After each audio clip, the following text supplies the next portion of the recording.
Dito pinasok ko na naman yung mundo ng mga halimaw. Nagulat ako pre, naka-gold lane dirot pala kami, tapos Tigreal. Ano kayang tawag sa combo na yan guys? Effective eh. Gumagana boss, tignan nyo mamaya yung combo na gagawin nila. Hindi na nga nila pinapalaro yung Mio. Iba na talaga sa random ngayon boss, gagi, mga buang na mga player. Pero effective guys eh. Kasi dito, tignan nyo, walang makapigil sa kanila talaga. Tapos dito siguro guys, napansin na ng kalaban na walang makapigil sa combo nila. Kaya tignan mo, sinuntanan nila boy, pero wala pa rin talaga makapigil, gagi. Sobrang OP. Pag ulti ng Tig, ulti lang yung dirot. Tapos wala na, wipe up na yung kalaban pre. Pucha, may bagong combo na naman guys. Sabi nga ng dirot dito, G, kahit sino daw. Oh, relax. Huwag tayo magmatapang. Tignan yung combo boss ha. Pag ulti ng Tig, papasok yung dirot. Ayan. Kita nyo guys, sobrang ganda ng combo. Patay silang dalawa. Ayun o, double kill sila. Okay itong naisip nila pre ha. Ano kayang tawag talaga sa combo na yan no? Kasi naku-curious ako guys eh. For sure may tawag sila dyan sa combo na yan eh. Ito pa pre, pinakita ulit nila dito. Ulti ng Tig, papasok yung dirot. Gagi ka. Mabisa, gagi. Legit lang guys. Pwede no? Ako na bahala dyan. Ibang-iba na talaga yung ML ngayon guys kaysa dati. Dati kung ano lang yung designated na hero sa role, yun lang eh. Ngayon puta, makakita ka na. Dirot nasa gold lane. Minsan nga Mia nasa mid. No? Meron nga Tank Layla eh. Okay na yun yan no? Ang gulo na boss. Hindi mo alam kung nag-i-improve ba yung mga player o pabuang ng pabuang eh.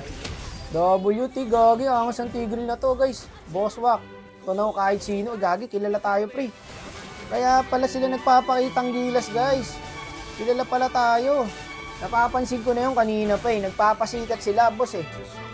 So, panay pasikat nila oh. Tingnan niya ah. O, siset na naman yung Tig. Tapos ulti yung dirot. Pang. Gagi ang kati. Okay kayo. Pero aminin nyo guys, effective ha. Kahit sabihin nyo, kahit pantanga yung combo nila. Gagi, effective talaga, legit. Paano ka bubuhayin ng combo na yan, no? Pag ulti ng Tig, ulti ng dirot. Tsaka wala pa naman makumakunat sa dirot guys. Kahit anong item mo, kahit anong defense item mo, tatagos pa rin yung damage niyan eh. True damage kasi yung dirot eh, no? Pang, sayang, di natin nakuha. Ayun, ito yung na-miss ko sa random eh, yung clash lang ng clash eh.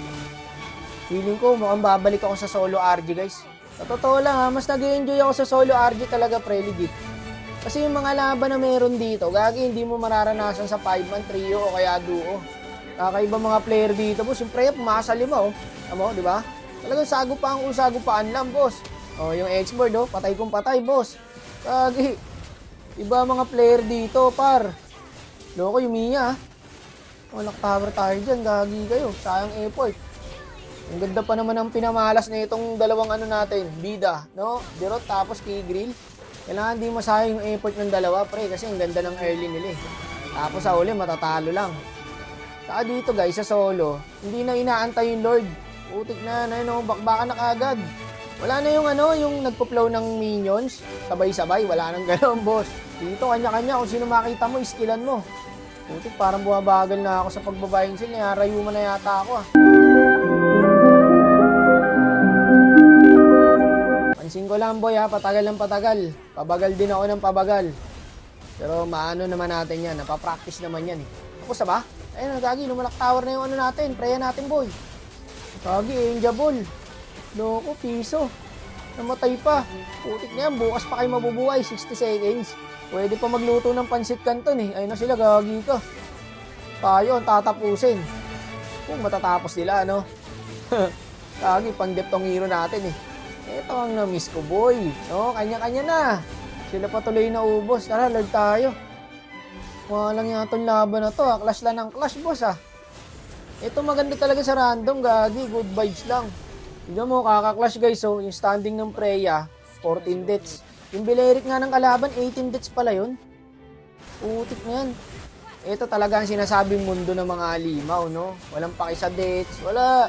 Clash lang ng clash dito hanggang sa matapos. Anong play safe, ulul.